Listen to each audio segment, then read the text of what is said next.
प्यारे बच्चों, आज हम लोग अनुप्रास अलंकार के जो भेद बचे हुए थे उनको आज पढ़ेंगे। तो तीसरे नंबर पर है श्रुत्य अनुप्रास अलंकार। जब कंठ, तालु और दंत आदि इनमें से किसी एक ही स्थान से जो उच्चरित होने वाले वर्णों की आवृत्ति होती है तो वहां पर श्रुत्य अनुप्रास अलंकार होता है। अनुप्रास अलंकार में तो वर्णों की आवृत्ति होती ही है, लेकिन यहाँ पर श्रुत्य अनुप्रास में क्या है, कंठ, तालु और दंत से, है ना, कंठ, तालु और दंत में से किसी एक ही स्थान से अगर उच्चरित होने वाले वर्णों की आवृत्ति होती है तो वहां पर क्या होता है, श्रुत्य अनुप्रास अलंकार होता है। जैसे यहाँ पे लिखा है, तुलसीदास सीदत निस दिन देखत तुम्हारी निठुराई। ठीक ना। और यहाँ पर आप देख रहे हो तावर्ण की आवृत्ति हो रही है, ठीक ना। और ऐसे तावर्ण की कई बार आवृत्ति हुई है।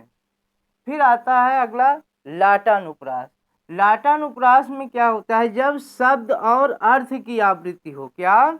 शब्द और अर्थ की आवृत्ति हो। कहने का मतलब है एकार्थक शब्दों की आवृत्ति हो। क्या? एकार्थक शब्दों की आवृत्ति हो, किंतु अन्वय करने पर अर्थ भिन्न हो जाए। अन्वय करने पर अर्थ क्या हो जाए, भिन्न हो जाए, तो वहां पर लाटानुप्रास अलंकार होता है। पूत सपूत तो क्यों धन संचय।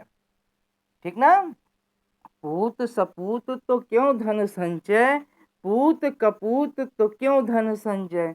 कहने का मतलब है कि अगर पुत्र सपूत है तो धन इकट्ठा करने की कोई आवश्यकता नहीं है, क्योंकि वो खुद ही कमा लेगा। और अगर पूत कपूत है, कुपुत्र है, तो धन इकट्ठा करने की क्या आवश्यकता है, क्योंकि इकट्ठे हुए धन को भी वो क्या कर देगा, अपव्यय उसका कर देगा। ठीक ना। फिर आता है अंत्यानुप्रास अलंकार। क्या? अंत्यानुप्रास अलंकार, जब छंद के शब्दों के अंत में समान स्वर या व्यंजन वर्ण हो। क्या हो? समान स्वर या व्यंजन वर्ण हो, तो उसकी आवृत्ति होती हो, समान स्वरों की या व्यंजन वर्णों की आवृत्ति होती हो, तो वहां पर अंत्यानुप्रास अलंकार होता। शब्दों के अंत में, छंद के शब्दों के अंत में हम जब देखते हैं तो एक ही वर्ण की आवृत्ति होती है, चाहे वो स्वर हो चाहे वो व्यंजन हो। ठीक ना। जैसे यहाँ पे कहत नटत रीझत खिजत मिलत खिलत लजियात भरे भवन में करत हूँ नैनन ही शो बात। यहाँ पर देखते हैं लजियात और बात, अंतिम जो है ये सब क्या है, अंतिम वर्ण में दोनों में ता आ रहा है, यानी व्यंजन वर्ण जो है मिल रहे हैं, इसलिए यहाँ पर अंत्यानुप्रास अलंकार होगा। इस तरह से अनुप्रास अलंकार के 5 भेदों को हम लोग पढ़ चुके हैं। अब इसके आगे जो है यमक अलंकार, श्लेष अलंकार है, यमक अलंकार है, इनको हम लोग पढ़ेंगे।